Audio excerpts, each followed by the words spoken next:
দূর শহরের এক ফ্ল্যাটে সিদ্ধার্থ একাই থাকে। দিনগুলো কাটছিল একঘেয়ে নির্ভার। তবে হঠাৎ করেই তার জীবনের ঘড়ির কাঁটা যেন উল্টো দিকে ঘুরতে শুরু করলো।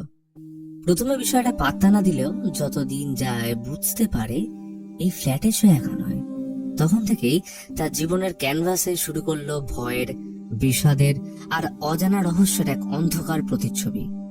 বলছিলাম আজকের মুভি পিশাসুর কথা। একটা অপয়া সকাল, নরম আলোয় ভিজে থাকা শহরের এক কোনায় হঠাৎই রাস্তার মোড়ে ঘটল এক ভয়াবহ দুর্ঘটনা। একজন মেয়ে, ভবানী, পড়ে আছে রক্তে ভেসে, নিথর নিস্পন্দ। চারপাশ থেকে ছুটে এলো মানুষ, উৎসুক চোখে, কেউ ভয়, কেউ দয়ায়। সিদ্ধার্থ তখন ঠিক সামনে। একজন অটোওয়ালার কাছে জানতে পারলো ভবানীর স্কুটিকে একটা সবুজ গাড়ি ধাক্কা মেরে পালিয়ে গেছে, কিন্তু নম্বর কেউ দেখেনি, শুধু রয়ে গেছে রক্ত আর চিৎকার। ভবানীর রক্তপাত দেখে গা শিউরে ওঠে সিদ্ধার্থর। দুজন অটোওয়ালার সাথে মেয়েটিকে তুলে নেয় অটোতে, আর একজন মহিলা ভবানীর ফোন থেকেই ওর বাড়িতে খবর পাঠায়। সিগন্যালে লাল বাতি জ্বললেও অটো গিয়ে ধাক্কা মারে এক পথচারীকে। সে রেগে উঠে তেড়ে আসে, কিন্তু অটোতে ভবানীর রক্তাক্ত মুখ দেখে থেমে যায়। হাসপাতালে যখন ভবানীকে নামানো হচ্ছিল তখন সিদ্ধার্থর দিকে তাকিয়ে সে একটা অদ্ভুত হাসি দেয়। জানে চিনে না, তবুও বিশ্বাস করে হাত বাড়ায় শেষবারের মতো, আকুতি জানায়, যেন বলে আমায় বাঁচাও। ওটিতে ঢোকার আগে হাতটা ওর চেপে ধরে, আর সেই চেপে ধরা হাতটা ছাড়িয়ে নিতেই ভবানীর শরীরটা একবার কেঁপে উঠে বলল বাবা, আর সেইখানেই থেমে যায় নিঃশ্বাস। সিদ্ধার্থ যেন হিম হয়ে যায়। জীবনের প্রথমবার তার চোখের সামনে কেউ মারা গেল, শুধু মারা গেল না, একটা অজানা অনুভব রেখে গেল। ভবানীর মৃত্যু সংবাদ পেয়ে তার বাবা পাগলের মতো ছুটে আসে। স্ত্রীকে আগে হারিয়েছেন এবং এই মেয়েটি ছিল তার সব। হাসপাতালের করিডোরে পড়েছিল ভবানীর এক পাটি জুতো। সে জুতো হাতে নিয়ে সিদ্ধার্থ চুপচাপ বেরিয়ে আসে। মনে হচ্ছিল যেন কোনো কথা, কোনো কান্না এখন এই নিঃশব্দতার থেকেও দুর্বল। এরপর কেটে গেছে কিছুদিন। সিদ্ধার্থ একজন ভায়োলিন আর্টিস্ট, কিন্তু সেই দিনের পর যেন সুরগুলো ওর আঙুলে এসে কাঁদতে শুরু করেছে। ভায়োলিনে আসে না আনন্দের সুর, বাজে শুধু ক্ষত আর কষ্ট। সন্ধ্যা নামলেই সে তার লাল গাড়ি নিয়ে চলে যায় সাবওয়ের নিচে। অন্ধ ভিখারিদের ভিড়ে বসে বাজাতে থাকে তার হৃদয়ের ভাঙা সুর। প্রতিদিন যা রোজগার হয় সবটা দিয়ে আসে তাদের, নিজে শুধু এক গভীর শূন্যতায় ডুবে থাকে। বন্ধু বদ্রি একদিন এসে দেখে এই দৃশ্য, রাগে তেতে ওঠে। কিন্তু একজন বন্ধুর রাগ যতটা ক্ষণস্থায়ী হতে পারে ততটাই। সে বুঝে যায় ভবানীর মৃত্যু ভিতর থেকে গিলে ফেলছে সিদ্ধার্থকে। এরই মধ্যে ঘটে যায় ঘটনা। এক বাইকওয়ালা এক পথচারীকে ধাক্কা মেরে পালাতে যায়। সিদ্ধার্থ আর নিজেকে সামলাতে পারে না, গিয়ে লোকটাকে বেধড়ক পেটায়। বদ্রি হতবাক হয়ে যায় এমন রাগ দেখে, তবুও শান্তভাবে বলল, তুই কিছুদিন ড্রিঙ্কস কর, একটু হালকা হ। সেই সন্ধ্যায় সিদ্ধার্থ দুটো বিয়ারের বোতল নিয়ে আসে। তবে ফ্ল্যাটের নিচে বসে থাকা তিনজন ছেলেকে দেখে বোঝা গেল ওরা ওত পেতেই বসেছিল। একজন 100 টাকা ধার চাইলে সিদ্ধার্থ দিয়ে দেয়। লিফট কাজ করছে না, সিঁড়ি ভরসা। দোতলার বাসিন্দা আবারও বউটাকে পেটাচ্ছে। দেওয়ালের ওপাশ থেকে সেই কান্না যেন কাঁচের মতো কেটে যায় বুকে। একই ফ্লোরে থাকে মাগেশ। একটু অন্যরকম হলেও ছেলেটা দারুণ। সিদ্ধার্থর সঙ্গে ওদের ভালোই সম্পর্ক। ঘরে ঢুকে বিয়ার আর ওপেনার রেখে স্নানে যায়, কিন্তু ফিরে এসে দেখে ওপেনার উধাও, খুঁজেও কিছু পায় না। ড্রিঙ্কসে অভ্যস্ত না থাকায় সে দাঁত দিয়ে খুলতে পারেনি ছিপি। অগত্যা সোফায় গা এলিয়ে দেয়। হঠাৎ একটা শব্দ। দরজা খুলে দেখে মাগেশ দাঁড়িয়ে আছে, চোখ মেলে কারোর দিকে তাকিয়ে হাসছে। সিদ্ধার্থ ওকে বাবা মার কাছে দিয়ে এসে ঘুমিয়ে পড়লে দেখা যায় ঘরের ভিতর তখন যেন কারোর উপস্থিতি। সকালে ঘুম ভাঙে ফোনের অ্যালার্মে। গায়ে চাদর দেখে চমকে ওঠে, কারণ সে তো রাতে কিছুই নেয়নি। তবে অত শত না ভেবে তাড়াতাড়ি বেরিয়ে যায় রেকর্ডিং এ। প্রতিদিনের মতো আজও দাঁড়িয়ে পড়ে ভবানীর অ্যাক্সিডেন্টের জায়গায়, চুপচাপ যেন কিছু খুঁজে বেড়াচ্ছে। সেদিন সাবওয়ে থেকে ফেরার পথে ঘটে যায় এক অপ্রত্যাশিত ঘটনা। কয়েকজন গুন্ডা অন্ধদের কাছ থেকে টাকা ছিনিয়ে পালানোর চেষ্টা করছিল। সিদ্ধার্থ কিন্তু চুপ করে দাঁড়িয়ে থাকেনি। 5 জন হলেও সে একাই রুখে দাঁড়িয়েছিল তাদের সামনে। শুরু হয় হাতাহাতি। তীব্র ধাক্কাধাক্কির মাঝে একসময় ওরা সিদ্ধার্থকে কাবু করে ফেলে। ওদের লিডার এক ভাঙা কাঁচের বোতল তুলে নেয়, সেটা ওর গলায় বসিয়ে দিতে উদ্যত। ঠিক তখনই অদ্ভুত কিছু ঘটে। কাঁচের বোতলটা ঘুরে যায় তার নিজের দিকে। লিডার নিজেই নিজেকে আহত করে ফেললো। গুন্ডারা আহত লিডারকে নিয়ে পালায়, আর সিদ্ধার্থ ফ্ল্যাটে ফিরে আসে, গায়ে ক্ষত আর মনে আতঙ্ক। ফ্ল্যাটে ঢুকে দেখতে পায় নিচের ফ্লোরে সে স্বামী স্ত্রীর মধ্যে আজও ঝগড়া চলছে। লোকটা বউকে মারছে। সিদ্ধার্থ একবার থেমে তাকায়, তবে কিছু না বলে চলে যায় উপরে। সিঁড়ি বেয়ে উপরে উঠে দেখে মাগেশ বল নিয়ে খেলছে, কিন্তু বলটা ওর দিকে কে ছুঁড়ছে। ভীত সিদ্ধার্থ এইবার আর দেরি করতে চায় না। নতুন একটা ওপেনার কিনেছে, আজ কিছু না হলেও সে বিয়ার খেয়েই ছাড়বে। ফ্রিজ থেকে বোতল বের করে টেবিলে রাখে, কিন্তু স্নান থেকে ফিরে এসে দেখে ওপেনার আবারও উধাও। এমনকি দেওয়ালে ঝোলানো চাবির গোছাটাও নেই। এতবার এমন কেন হচ্ছে?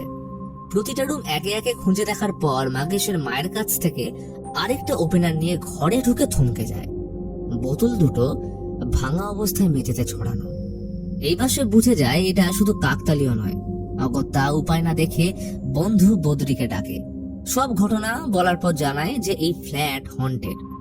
বদরি প্রথমে বিশ্বাস করতে চায় না, কারণ এই ফ্ল্যাট সিদ্ধার্থ 3 বছর ধরে ভাড়া নিয়ে আছে, আর 3 বছর আগে এইখানে কেউ মরেনি। তাহলে হন্টেড হওয়ার তো প্রশ্নই ওঠে না। এইভাবেই রাতে গল্প করতে করতে দুজন ঘুমিয়ে পড়ে। ঠিক মাঝরাতে বদরির ঘুম ভাঙলো, কারণ নিঃশব্দ উপস্থিতি তার কানে ফিস ফিস করছে। প্রথমে ভাবে হয়তো সিদ্ধার্থ মজা করছে, কিন্তু কিছুক্ষণের মধ্যে বুঝতে পারে সিদ্ধার্থ তো ঘুমিয়ে। এই অনুভূতি, এই ঠান্ডা শ্বাস, এক অজানা শক্তির ছায়া। তারা এরপর আর থাকতে পারে না। রাতের গভীরে দুজন একসাথে রাস্তায় নেমে পড়ে। তাদের দেখে এক পেট্রোলিং অফিসার জিজ্ঞেস করে, এই রাস্তায় কেন? বদরি বলে, আমরা পাগল নই, চোরও নই, আমরা ভায়োলিন বাজাই। কিন্তু আজ আমাদের ঘরে কিছু একটা হয়েছে। অফিসারের কাছ থেকে ফোন নিয়ে তারা এক বন্ধুকে কল করে। সে বন্ধুর মাধ্যমে জামা কাপড়ের ব্যবস্থা করে বাকিটা রাত বাইরেই কাটায়। পরের দিন সকালে তারা ডেকে আনলো এক প্রসিদ্ধ শামান আর তার সাগরেতকে। শামান অনেকক্ষণ ফ্ল্যাটের এদিক ওদিক ঘুরে সিদ্ধার্থর বিছানার পাশ থেকে একটা পাকা চুল খুঁজে পায়। সেই চুল জলের সাথে মিশিয়ে তখন পান করার প্রস্তুতি নিচ্ছে। ঠিক তখনই সে 50,000 টাকা দাবি করে। সিদ্ধার্থ কিছু না ভেবেই রাজি হয়। টাকার বান্ডিল রান্নাঘরে ছুঁড়ে শামান রীতিমতো অদ্ভুত আচরণ করতে শুরু করে। হঠাৎ করেই ওর শরীর থরথর করে কাঁপতে থাকে, চোখ উল্টে যায়, গলায় অদ্ভুত আওয়াজ। তাকে দেখে মনে হচ্ছিল যেন কারো দখলে চলে গেছে। সে একটা কাগজে লেখে যে এই ফ্ল্যাটের ঠিক উত্তর দিকে একটা কুয়ো রয়েছে। সেই কুয়োতে 27 বছর আগে এক গর্ভবতী মেয়েকে জীবন্ত পুঁতে ফেলা হয়েছিল। তার আত্মাই এইখানে এখন বিরাজ করছে। আর এই আত্মা থেকে মুক্তি পেতে হলে কিছু সোনা নিয়ে জঙ্গলের একটা নির্দিষ্ট জায়গায় পুঁতে আসতে হবে। এই কথা জানিয়ে শামান রান্নাঘর থেকে টাকা আনতে গিয়ে দেখে যে টাকাগুলো নেই। কিন্তু হঠাৎই রান্নাঘরের চিমনি থেকে এক বিকট অশরীরী শক্তি ঝাঁপিয়ে পড়ে শামানের উপর। তাকে টেনে তুলে নিলে ছটফট করতে থাকে। একটা সময় সব থেমে যাওয়ার পর শামান সিদ্ধার্থর দিকে তাকিয়ে ওর হাত ধরে করুণ স্বরে বলে, বাবা। তারপরে অজ্ঞান। পরক্ষণে সম্বিত ফিরতে দুজনে ভয় পালিয়ে যায়।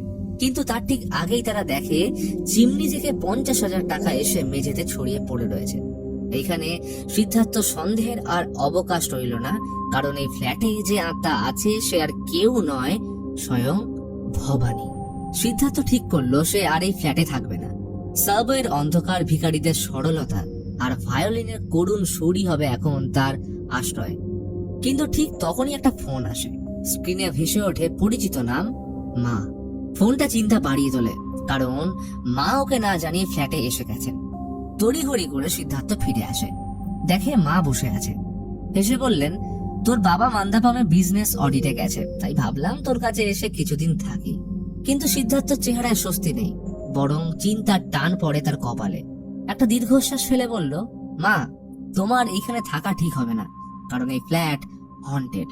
মা চোখ বড় করে তাকে হেসে ফেলল, তুই কি এখনকার যুগে দাঁড়িয়ে ভূতের গল্পে বিশ্বাস করিস? সিদ্ধার্থ বোঝানোর চেষ্টা করে, তাই সে বিয়ার আর ওপেনার টেবিলে রেখে মাকে নিয়ে বাথরুমে যায় প্রমাণ দেখাতে, কারণ এই ঘরে অদৃশ্য শক্তি আছে। কিন্তু কিছুক্ষণ পর ফিরে এসে দেখে সব আগের জায়গায় ঠিকঠাক পড়ে আছে, কোনো অদ্ভুত কিছুই ঘটেনি। এই দেখে মা রেগে বলে যে আমি এইখানেই থাকবো, ফালতু নাটক বন্ধ কর। পরের দিন বদ্রি একটা চালাকি করে ল্যান্ডলাইন থেকে সিদ্ধার্থর মা মানে জানকীকে ফোন করে বলে, আমি ডক্টর সুরেশ বলছি মান্দাপাম থেকে। আপনার স্বামী অ্যাক্সিডেন্টে মাথায় আঘাত পেয়েছেন, হসপিটালে ভর্তি, তবে চিন্তার কিছু নেই। কিন্তু এতে প্ল্যান উল্টো ফল দেয়। জানকি রেগে বলে, ফোন দাও, আমি জানি এটা বদ্রির কাজ। আমি মিথ্যে বলেছিলাম, ওর বাবা কোথাও যায়নি, বাড়িতে বসে ক্রিকেট দেখছে। প্রথমে ভূত আর এখন অ্যাক্সিডেন্ট। সিদ্ধার্থ ভয় ফোন রেখে দেয়, কিন্তু সেই সাথে মনে এক অজানা আতঙ্ক, যদি ভবানীর আত্মা মায়ের ক্ষতি করে। বেলায় জানকি মাগেশকে সঙ্গে নিয়ে বাজার থেকে ফিরছিলেন, তখনই নিচের তলা সেই লোকটা আবার তার স্ত্রীর গায়ে হাত তোলে। জানকি আর সহ্য করতে পারেনি। প্রথমে মুখে প্রতিবাদ করলেও পরে পুলিশে ফোন করতে গেলে লোকটা রেগে তাকে ধাক্কা দিয়ে ফেলে দেয়। মাথায় গুরুতর আঘাতে রক্ত ছড়িয়ে পড়ল। মাগেশের মা ছুটে এলে মাগেশ উঠে যায় উপরে, হাতের বলটা ছুঁড়ে মারে লোকটার দিকে। লোকটা এই দেখে মাগেশকে মারতে যায়, কিন্তু ঠিক তখনই ভবানী এসে ঝাঁপিয়ে পড়ে লোকটার উপর। ভয়ঙ্কর শক্তিতে টেনে হিচড়ে নিয়ে যায়, পেটাতেও ছাড়ে না। আর এদিকে সিদ্ধার্থর ঘরের দরজা বাইরে থেকে বন্ধ করে দিয়েছে ভবানী। কয়েক মিনিটের মধ্যে পুরো ফ্ল্যাট স্তব্ধ, লোকটা নিস্তেজ হয়ে পড়ে। মাগেশ দরজা খুলে দিলে সবাই বিস্ময়ে তাকিয়ে থাকে, এতক্ষণে কি হয়ে গেল। সিদ্ধার্থ এসে দেখে মায়ের মাথা ফেটে গেছে, তবে মা বলেন বাথরুমে পা পিছলে পড়ে গেছে। এই কথা বিশ্বাসযোগ্য মনে না হলে সিদ্ধার্থর মায়ের সঙ্গে ঝগড়া লেগে যায়। মা প্রশ্ন করেন, তুই কি কারোর প্রেমে পড়েছিস? আর ওই দেওয়ালে টাঙানো এক পাটি জুতো কার? সে যদি চায় তিনি ওই মেয়ের পরিবারের সাথে কথা বলবেন। সিদ্ধার্থ দীর্ঘশ্বাস ফেলে শান্ত গলায় বলে, মা, যার কথা তুমি বলছো না, সে মারা গেছে। তার সঙ্গে কথা বলার আর কোনো উপায় নেই।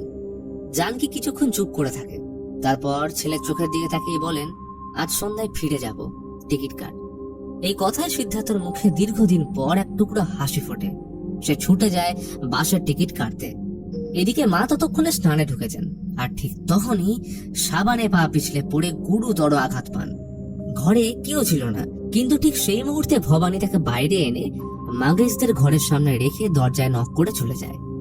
মাগেশের মা দরজা খুলে দেখে রক্তাক্ত জানকি মাটিতে পড়ে আছেন। টিকিট কেটে ফিরে এলে এই ঘটনা দেখে সিদ্ধার্থ স্তব্ধ। এই বাসটা নিশ্চিত এটা ভবানীর কাজ। মায়ের রক্তাক্ত মুখ দেখে সিদ্ধার্থর বুক ফেটে যায়। সে কিছু না ভেবেই দ্রুত মাকে নিয়ে হসপিটাল যায়, কিন্তু হসপিটাল যাওয়ার আগে সে থামে। একবার চিমনির সামনে দাঁড়িয়ে নিঃশব্দে ভবানীর উদ্দেশ্যে মুখ খোলে, আমি কি এমন করেছি যে আমাকে শাস্তি পেতে হচ্ছে? আমি তো চেষ্টা করেছিলাম সেদিন তোমায় বাঁচাতে, হয়তো পারিনি, কিন্তু আজও তোমার মৃত্যু আমাকে তাড়া করে। তারপর চোখ বন্ধ করে বলে, তুমি যদি আমার মায়ের ক্ষতি করো, আমি নিজেকে শেষ করে তোমার থেকেই প্রতিশোধ নেব। সেই হুঁশিয়ারি রেখে সিদ্ধার্থ চলে যায়, কিন্তু এইবার তার ভিতরটা যেন আর কাঁপছে না, বরং ভিতরে জন্ম নিয়েছে এক সিদ্ধান্ত। মাকে হাসপাতালে ভর্তি করে দুই বন্ধুর সঙ্গে খোঁজ নেয় সেই অটোওয়ালার, নাম আদাই কালাম, যে ভবানীর দুর্ঘটনার প্রত্যক্ষদর্শী। আদাই কালাম প্রথমে রেগে যায়। সে বলে, আমাকে শুধু পুলিশ নয়, ভবানীর বাবাও প্রতিদিন জেরা করছে। ও তো আমায় 10,000 টাকা পর্যন্ত দিতে চেয়েছিল চালকের সন্ধান দিলে, কিন্তু আমি তো কিছুই জানি না। সিদ্ধার্থ এবার অনুরোধের সুরে ভাঙা কণ্ঠে বলে, আমাকে শুধু ভবানীর বাবার ঠিকানাটা দিন প্লিজ। অবশেষে জানায় ঠিকানা, তিরুশুলাম স্টেশনের পাশে বরফ ফ্যাক্টরি লাগোয়া এক ঘর। ওরা দ্রুত সেখানে পৌঁছে দেখে ফ্যাক্টরি বন্ধ, আর ফ্যাক্টরি লাগোয়া ঘরটার দেওয়ালে ভবানীর একটা বড় ছবি টাঙানো। ছবিটার সামনে দাঁড়িয়ে সিদ্ধার্থ যেন আরেকবার ভবানীর চোখের দিকে তাকিয়ে আনমনা হয়ে বেরিয়ে আসে। বাইরের কিছু শ্রমিক ভবানীর কবরটাকে মেরামত করছে। তাদের থেকে জানতে পারে ভবানীর বাবা এখন জঙ্গলে নেশাগ্রস্ত অবস্থায় পড়ে আছেন। বন্ধুরা ডেকে বলে, ওর আত্মা এখনো রয়ে গেছে। তুই তো জানিস আত্মা তখনই শান্তি পায় যখন শরীর আগুনে বিলীন হয়। কিন্তু সিদ্ধার্থর চোখে কোনো অভিযোগ নেই, শুধু কষ্ট আর এক চাপা সিদ্ধান্ত, এই কাহিনীর শেষ তাকে খুঁজে বের করতেই হবে। হাসপাতালে গিয়ে সিদ্ধার্থ জানতে পারে তার মা এখন অনেকটাই সুস্থ, তবে আরো 3 দিন ওইখানেই থাকতে হবে তাকে। এবং এই সুযোগ কাজে লাগিয়ে সে আর বদ্রি সিদ্ধান্ত নেয় এইবার ভবানীর আত্মাকে তাড়াতে যা যা করার দরকার তারা করবে। তারা একত্র করে এক শামান, এক মৌলবী আর এক পাদ্রীকে। 3টে বিশ্বাস, 3টে পথ, কিন্তু উদ্দেশ্য একটাই, এক অলৌকিক আত্মাকে মুক্তি দেওয়া। সব শেষ হলে পাদ্রী তাদের একটাই কথা বলেন, আজ রাতে ঘরের দরজাটা খোলা রেখো যেন আত্মা সহজে মুক্তি পায়। তারা সেটাই করলো। ফ্ল্যাটের দরজা খোলা রেখে সবাই ছাদে শুতে যায় একটু হালকা হওয়ার জন্য, কিন্তু তখনই নিচে ঘটে যায় কিছু ঘটনা যার জন্য কেউ প্রস্তুত ছিল না। সোসাইটির সেই 3 বকাটে ছেলে, তাদের একজন খাবার চুরি করতে আসে সিদ্ধার্থের ফ্ল্যাটে। ভেতরে ঢুকে দরজা লাগিয়ে দেয়। তার চোখে একরাশ লোভ, বাড়ির দামি জিনিসগুলো একে একে বাছাই করতে থাকে। কিন্তু কিছুক্ষণ পর থেকেই ঘটে অদ্ভুত ঘটনা। যে জিনিসগুলো ও এক জায়গায় রাখে সেইগুলোই হঠাৎ করে আবার আগের জায়গায় ফিরে যাচ্ছে। থামতে থাকে সে, আতঙ্কে দৌড়ে যায় চিমনির কাছে। হয়তো মনে করেছিল লুকোতে পারবে, কিন্তু তখনই পিছন থেকে ভবানীর আত্মা ঝাঁপিয়ে পড়ে তার উপর। ছেলেটার চিৎকার শুনে বাকিরা ছাদ থেকে নেমে আসে এবং ওর অবস্থা দেখে হাসবেই নাকি ভয় পাবে কেউ বুঝে উঠতে পারে না। সিদ্ধার্থর শরীর তখন কাঁপছে, মুখে একটাই কথা, ও এইখানে আছে, এখনো আছে। সিদ্ধার্থ আর শান্ত থাকতে পারল না। রাতের আধারে ছুটে যায় ভবানীর বাবার কাছে। সে আর কিছু শুনতে চায় না। সামনের জমিতে কবর খুঁড়ে ফেলতে শুরু করে। ভবানীর বাবা ছুটে এসে কাঁপা হাতে সিদ্ধার্থদের পা ধরে বলে, আমি হাত জোর করে বলছি কবর খুঁড়ো না। কিন্তু ওরা থামে না। রাগে ভবানীর বাবার উপর হাত তুলতে যায়। এই দৃশ্য দেখে সিদ্ধার্থ থেমে গেল। তার গলায় এক অদ্ভুত বিষাদ। ভবানী যদি প্রতিশোধ নিতে চায় তবে আমার থেকে নিক, কিন্তু আমার মায়ের কি দোষ? সে বলে তার উচিত মেয়ের বডি কবর থেকে বের করে জ্বালিয়ে দেওয়া। এতে যদি তার আত্মা মুক্তি পেয়ে সিদ্ধার্থর ফ্ল্যাট থেকে যায়। ভবানীর বাবা কিছুক্ষণ চুপ করে থাকে। তার চোখে কান্না, কিন্তু মুখে অদ্ভুত প্রশান্তি। সে ধীরে ধীরে বলল, তুমি বলছো ভবানীর আত্মা তোমার ফ্ল্যাটে থাকে, কিন্তু কেন যাবে ও তোমার কাছে? এই প্রশ্নের উত্তর তখনও সবার কাছে অজানা। ভবানীর বাবা আর কোনো প্রশ্ন করেন না। সিদ্ধার্থকে নিয়ে রওনা দেয় তাদের ফ্ল্যাটের দিকে। সেইখানে পৌঁছে তারা একসঙ্গে ভবানীর অপেক্ষা করে। হঠাৎই ফোন বাজে, অজানা নম্বর। সিদ্ধার্থ ফোন কেটে দেয়। একবার, দুবার, বারবার ফোনের পর ফোন আসতেই থাকে। শেষমেশ ল্যান্ডলাইনে ফোন আসায় বদ্রি রিসিভ করলে দেখে হাসপাতাল থেকে মায়ের ফোন। সিদ্ধার্থ বলে, এবার আপনি নিজেই শুনুন ভবানী আমার মায়ের সাথে কি করেছে। জিজ্ঞেস করল, মা, তোমায় বাথরুমে ফেলে কে মারতে চেষ্টা করেছিল? সত্যিটা বলো তো, সবাই শুনতে চায়। কিন্তু মা যা বলল তা শুধু সিদ্ধার্থ নয়, ভবানীর বাবাকেও স্তব্ধ করে দেয়। বলেন, তুই যাকে পিশাচ ভাবছিস সে আসলে একজন দেবী। সেই আমায় বাঁচিয়েছে। জানকি ধীরে ধীরে সব খুলে বলল। তুই যখন বলতিস ফ্ল্যাটে কেউ আছে, আমি হাসতাম। কিন্তু সেদিন বাথরুমে পড়ে গিয়ে দেখলাম একটা মেয়ে আমায় টেনে বাইরে নিয়ে এলো। আমি জানি সে মানুষ নয়, কিন্তু তার স্পর্শে ছিল না কোনো ক্ষোভ, ছিল কেবল কোমলতা। মা হয়তো আরো কিছু বলতে যাচ্ছিলেন, কিন্তু হাসপাতাল থেকে ফোন কেটে দিলে সিদ্ধার্থর মাথা লজ্জায় হেঁট হয়ে যায়। ভবানীর বাবা চুপচাপ উঠে গিয়ে একটা সিগারেট আর দেশলাই রেখে দেয় চিমনির সামনের টেবিলে। তখনই চিমনির অন্ধকার থেকে ভবানী বেরিয়ে আসে। সে নিচে নেমে এসে টেবিল থেকে সিগারেট আর দেশলাই তুলে আবার চিমনির গভীরে মিলিয়ে যায়। ভবানীর বাবার চোখ ঝাপসা হয়ে আসে। তিনি পাগলের মতো ছুটে যান চিমনির দিকে। চিৎকার করে বলেন, ভবানী, তুই আমায় ছেড়ে গেছিস কেন? দেখ, আমি তো আর ধূমপান করি না। আমার সাথে বাড়ি ফিরে আয় মা। তোকে ছাড়া ঘরটা ফাঁকা। তুই না থাকলে ফ্যাক্টরিটাও শূন্য লাগে। তোর মতো কেউ ছিল না যে আমার সঙ্গে কাঁধে কাঁধ মিলিয়ে কাজ করত। ভবানী খুব কাছে এসে আবার দূরে চলে যায়। তারপর সে চিমনির ভিতর থেকে বেরিয়ে আসে দুটো হাত। সেই হাত দিয়ে বাবার চোখের জল মুছিয়ে দেয়। ভবানীর বাবা বলে, তিনি চাইলে নিজেকে শেষ করে দিতে পারত, তবে তার একটা কাজ এখনো বাকি। তিনি ওই লোকটাকে খুঁজছে যে ভবানীর মৃত্যুর জন্য দায়ী। ভবানী একবার বলে দিক তার পরিচয়, সে নিজে গিয়ে খুন করবে। কিন্তু এই ঘটনা বলতেই ভবানী চলে যায়, আর আসে না, হারিয়ে যায় বাতাসের মধ্যে। সিদ্ধার্থ তখন এসে ভবানীর বাবার হাত ধরে বলে, আমি ভুল বুঝেছিলাম কাকু। আজ জানলাম সে কাউকে ক্ষতি করতে আসেনি। সে শুধু থেকে গেছে আমার পাশে, নিঃশব্দে নীরব ভালোবাসায়। সিদ্ধার্থ ভবানীর সেই এক পাটির জুতোটা তুলে দিয়ে বলে, যদি ভবানী বেঁচে থাকতো আমি নিজেই আপনার কাছে বিয়ের প্রস্তাব নিয়ে যেতাম। ভবানীর বাবা দীর্ঘ নিঃশ্বাস ফেলে বললেন, আজ বুঝলাম ভবানী কেন তোর কাছে ফিরে এসছে। আমি যখনই ওকে জোর করতাম বিয়ে করতে, সে বলতো, যেদিন আমি আমার ভালোবাসার মানুষকে খুঁজে পাবো সেদিন নিজেই বিয়ে দিতে বলবো তোমায়। চোখে জল নিয়ে ভবানীর বাবা বলেন, আজ সন্ধ্যায় তার সৎকার হবে আগুনেই। কিন্তু সিদ্ধার্থ বাধা দেয়, না, এখন না। তাকে তো আমি ভুল বুঝে তাড়িয়ে দিতে চেয়েছিলাম। আজ যদি তাকে সত্যি চিরতরে বিদায় দিই তাহলে আমি নিজেকে কোনোদিনও ক্ষমা করতে পারবো না। সে ভবানীর বাবার কাছে 3 দিনের সময় চায়। এই সময়ের মধ্যে সে খুঁজে বার করবে সেই মানুষটিকে যার ভুলে ভবানী হারিয়ে গিয়েছিল জীবনের মায়া থেকে। ভবানীর বাবা মাথা নাড়েন। এ যেন এক অদ্ভুত শান্তির সন্ধানে দুজন মানুষের এক চুক্তি। সিদ্ধার্থ আর সময় নষ্ট করলো না। সে বন্ধুদের সঙ্গে যায় লোকাল থানায়। পুলিশকে বলে ভবানীর বাবা আসলে তার আঙ্কেল। তথ্য অবশ্য মিলল। সেই অটোওয়ালা থেকে জানা গেছে যে অ্যাক্সিডেন্টের দিন একজন সবুজ গাড়ি চুরি করে পালাচ্ছিল, যেটার সাথেই ভবানীর অ্যাক্সিডেন্ট হয়েছে। তবে ভয়ের চোটে লোকটা গাড়ি পাইলট থিয়েটারের সামনে রেখে পালিয়ে যায়। যেটুকু জানা গেছে, গাড়ির মালিক গাড়ি বিক্রির জন্য হাবিবুল্লাহ রোডের মেকানিকের কাছে দিয়ে গেছিল। সেই সূত্র ধরে তারা সেখানে পৌঁছয়। গ্যারেজে পৌঁছে তারা একটা সবুজ গাড়ি দেখে ফেলে। তবে গ্যারেজের লোক গাড়িটা দেখে অবিচল, বলেই দেয় এই গাড়ি বিক্রির জন্য নয়, যাও চলে যাও এখান থেকে। কিন্তু সিদ্ধার্থ থামে না। ওরা গ্যারেজের এক কর্মীকে গোপনে ধরে তাকে বিরিয়ানির প্রলোভন দেখিয়ে জানতে পারে গ্যারেজের মালিক ওর আত্মীয় সম্পাতের থেকে সবুজ গাড়িটা ধার করে, এবং সেদিন থেকে পুলিশ ওদের পিছু নিয়েছিল বটে, কিন্তু রবি গাড়িটা নিয়ে পালায়। রবির খোঁজ পাওয়া যায় এক সেলুনের মধ্যে।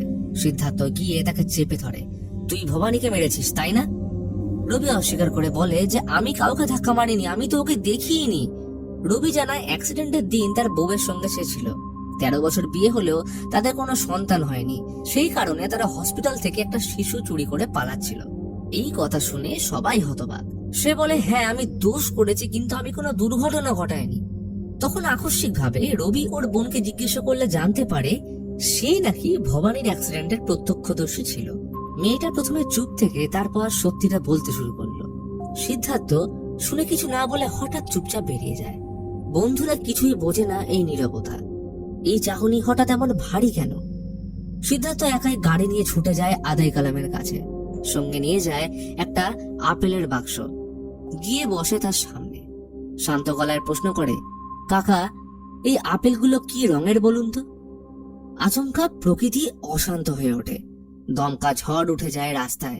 আদাই কালামের অটো উল্টে পড়ে যায়। চারপাশ থেকে এক অজানা আর্তনাদ ভেসে আসলো। কিন্তু সিদ্ধার্থ শান্ত, তার চোখে কেবল একটাই প্রশ্ন, এই আপেলগুলো কি রঙের কাকা? আদাই কালাম বলে সবুজ। আর তখনই ভবানীর আত্মা ধেয়ে এসে সিদ্ধার্থকে ছুঁড়ে ফেলে দেয়। তবুও সে থামে না। শেষবারের মতো আবার জিজ্ঞেস করলো, কাকা ভালো করে বলো এগুলো কোন রঙের আপেল? আদাই কালাম ভয় জবাব দেয়, সবুজ। ঠিক তখনই ঝড় থেমে যায়। সিদ্ধার্থ নিঃশব্দে বক্স ভর্তি আপেল রাস্তায় ছুঁড়ে ফেলে দিল। তার মুখে তখন একটাই কথা, সব বুঝে গেছি। সেই রাতে সিদ্ধার্থ একা চলে যায় ভবানীর কবরের কাছে। নিঝুম অন্ধকার, বাতাসে পাতার দোল, আর দূরে জ্বলতে থাকা ফ্যাক্টরির আলোয় দেখতে পেল ভবানী তার কাছে আসছে, নিঃশব্দে ধীরে ধীরে। হাত বাড়িয়ে দিতে চায় সে, কিন্তু সিদ্ধার্থ তাকে উপেক্ষা করে চলে যায় ভবানীর বাড়ির দিকে। ভবানী এইবার আর সহ্য করতে পারে না। পিছন থেকে এসে ওর গলা টিপে ধরল। এই টানাপোড়েনের হাহাকার দেখে ভবানীর বাবা দৌড়ে আসে বাইরে। সিদ্ধার্থ বলে, আমি জেনে গেছি ভবানীর মৃত্যুর জন্য কে দায়ী। ভবানীর বাবা রেগে ওঠেন, বল কে সে খুনি? তখন সিদ্ধার্থ 2 হাত জোর করে চোখ নামিয়ে বলে, কাকু আমি সেই ছেলে, আমার গাড়ি ওকে ধাক্কা মেরেছিল। ওর মৃত্যু হয়েছে আমার অজান্তে, আমারই ভুলে। তোমার যদি এখন মনে হয় আমায় মেরে ফেলো। এই এক স্বীকারোক্তিতে কেঁপে ওঠে রাতের বাতাস, আর ঘড়ির কাঁটা ফিরে যায় সেদিনের সকালে। ভবানী স্কুটিতে চেপে বাড়ির দিকে যাচ্ছিল, মুখে শান্ত এক হাসি। তার চোখে ছিল হাজারো স্বপ্ন। তবে অন্যদিক থেকে ছুটে আসছিল সেই সবুজ গাড়ি, যার মধ্যে ছিল রবি ও তার স্ত্রী। সেই গাড়ি ভবানীর স্কুটির কাছাকাছি চলে এসেও অদ্ভুত ভাবে ধাক্কা দেয়নি, বরং পাশ কেটে চলে যায়। তবে সেই মোড়ে আরেকটা লাল গাড়ি টার্ন নেয়। ড্রাইভিং সিটে ছিল সিদ্ধার্থ। তখন ফোন আসে তার মা জানকীর। সিদ্ধার্থ ফোনটা তোলার সময় সামনের রাস্তা ঠিক মতো না দেখেই অবচেতনে গাড়িটা একটু বামে ঘোরায়, আর তখনই ভবানীর স্কুটিতে লাগে ধাক্কা। ছিটকে পড়ে ভবানী, রক্তে ভেসে যায় রাস্তা, এবং সেটাই হয়ে ওঠে তার জীবনের শেষ অধ্যায়। এই দৃশ্যটা চাক্ষুষ দেখেছিল দুজন, রবির বোন আর আদাই কালাম। কিন্তু এইখানেই আসে গল্পের মোড়। আদাই কালাম ছিল কালার ব্লাইন্ড, রং চেনার ক্ষমতা নেই তার। সে লাল আর সবুজে গুলিয়ে ফেলে, তাই সে যে গাড়িটাকে লাল দেখেছে সেটাকেই বলেছে সবুজ, আর সেই ভুলে অভিযুক্ত হয়েছে রবি। ভবানীর বাবা প্রতিদিন ছুটে গেছে আদাই কালামের কাছে সে সবুজ গাড়ির সন্ধানে, যেটা আদতেই সবুজ ছিল না। এমনকি কালার ব্লাইন্ড হওয়ার কারণে হসপিটাল নিয়ে যাওয়ার সময় সিগন্যালে রেড লাইটকে সবুজ ভেবে আদাই কালাম একটা বাইকে ধাক্কা মারে। কিন্তু এই সবকিছু থেকে অজানা সিদ্ধার্থ ভবানীকে হসপিটাল নিয়ে যাওয়ার সময় সিদ্ধার্থর অশান্ত মুখ, হেল্পিং নেচার এবং ভবানীকে বাঁচানোর অশেষ প্রচেষ্টা দেখে ভবানী ওকে ভালোবেসে ফেলে। এই কারণেই ভবানীর শেষ নিঃশ্বাস অবধি ওর হাত ছাড়তে চায় না। সে একবার হলেও ঈশ্বরের কাছে প্রাণ ভিক্ষা চেয়েছিল সিদ্ধার্থর সাথে বাকি জীবনটা কাটানোর জন্য। কিন্তু ভাগ্যের নিষ্ঠুর পরিহাস এমনই যে তার জন্য সুখের জীবন লেখা ছিল না। এই কারণেই মৃত্যুর পর ভবানী সিদ্ধার্থর ফ্ল্যাটে ফিরে আসে। বাস্তব জীবনেও সে যেমন ছিল ঠিক তেমন ভাবে সে মৃত্যুর পর তার ভালোবাসার পাশে থেকেছে। সে বুঝতে পারে অজান্তে করা ভুলের জন্য সিদ্ধার্থ নিজেকে শেষ করে ফেলতো, তাই ভবানী তাকে সত্যি থেকে যতটা সম্ভব দূরে রাখার চেষ্টা করে গেছে। এই সত্যটা যখন সিদ্ধার্থ রবির বোনের থেকে জানতে পারে তখনই তার মনে হয় এইটাই সময়, এইবার তাকে ভবানীর বাবার সামনে সত্যিটা স্বীকার করতেই হবে। আর এই জন্যই সে গেছিল আপেলের বক্স নিয়ে। প্রশ্ন করেছিল এই আপেলগুলো কি রঙের। আদাই কালাম তখন সে লাল আপেলগুলোকে দেখে বলেছিল সবুজ। তখনই তার কাছে সব পরিষ্কার হয়ে যায়। সিদ্ধার্থই ছিল সত্যিকারের অপরাধী। অবচেতন অনিচ্ছাকৃত হলেও ভবানী তার গাড়ির ধাক্কাতে প্রাণ হারিয়েছিল। ভবানীর বাবা স্তব্ধ হয়ে বসে আছেন, চোখে জল নেই, তবুও ভিতরটা যেন চিৎকার করছে। তার মেয়ের মৃত্যুর জন্য দায়ী এই ছেলেটাই যে তাকে হসপিটাল নিয়ে গেছিল, যে শেষ মুহূর্তে তার হাত ধরেছিল। আর সেই একই সিদ্ধার্থ এখন তার সামনে দাঁড়িয়ে হাত জোর করে বলছে আমায় মেরে ফেলুন, আমি প্রস্তুত। এই স্বীকারোক্তির সাথে বাতাস স্তব্ধ হয়ে যায়। দূরে দাঁড়িয়ে থাকা ভবানীর আত্মা নীরবে দেখছে সবকিছু। কিন্তু ভবানীর বাবা সিদ্ধার্থর দিকে তাকিয়ে থাকেন কিছুক্ষণ, তারপর বলেন সিদ্ধার্থ, আমি ভবানীর সৎকার এখনো পর্যন্ত করিনি।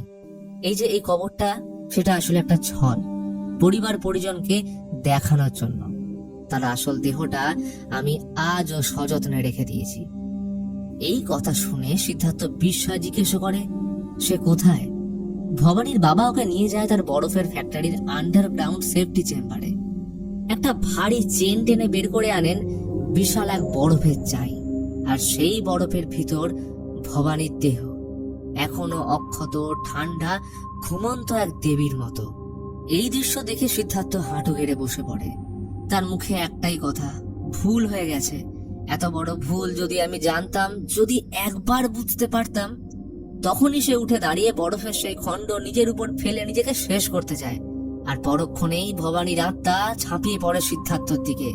সে বরফ ফাটিয়ে সিদ্ধার্থকে টেনে সরিয়ে নেয় এবং শেষবারের মতো সিদ্ধার্থর হাত স্পর্শ করে নিজের শরীরটা নিয়ে ধীরে ধীরে উঠে আসে উপরের দিকে। ভবানীর আত্মা বাতাসে ভেসে চলেছে দেহ নিয়ে। দুজন অবাক হয়ে এই দৃশ্য দেখছে। দূরে রাখা সিদ্ধার্থর লাল গাড়ির দরজা খুলে যায়। ভবানী নিজের দেহ নিয়ে সেই গাড়ির ভিতরে ঢুকে পড়ল। আর ঠিক সেই মুহূর্তে গাড়িটা দাউ দাউ করে জ্বলে ওঠে। লেলিহান আগুনের শিখার মধ্যে ভবানীর দেহ, ভবানীর আত্মা, ভবানীর সমস্ত অতৃপ্তি চিরতরে বিলীন হয়ে যায়। গাড়ির আগুন ছড়িয়ে পড়ল চারপাশে। সিদ্ধার্থ ভবানীর বাবার বুকে মাথা রেখে ফুঁপিয়ে কাঁদে। ভবানীর বাবাও নিজেকে আটকে রাখতে পারেন না।